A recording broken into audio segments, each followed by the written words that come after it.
Senator Miville-Dechêne. Moreau. Senator Moreau. Last December, the passage of C3 significantly changed immigration law. First generation citizenship now applies to second, third, in theory, fifth generation born outside the country, when it previously only applied to the first generation born outside Canada. The New York Times reported that if everyone eligible were to claim this right, it would mean millions of people who had a Canadian grandmother or grandfather or great-grandparent could obtain Canadian citizenship.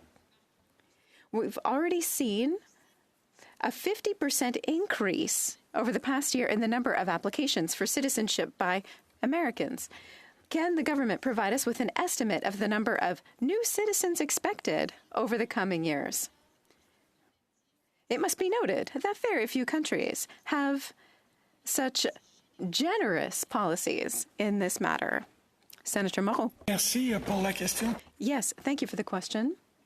Allow me to say that the new citizenship program is not open to every generation without any restrictions.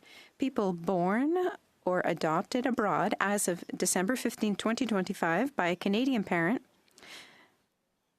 must show that that parent has a substantial connection to Canada in order to be eligible.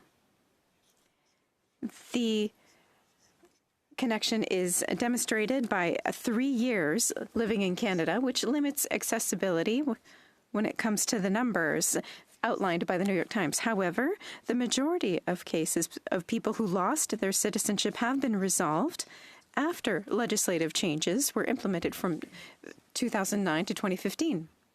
And that will let us bring about 20,000 people back into Canada if they lost their citizenship. There's been no significant rush. Thank you, Senator Moreau. Senator Miville-Dechêne. Un petit complément de question. A follow-up question. Nearly 1 million French Canadians emigrated to New England in the 19th century, especially at the start of the 20th century.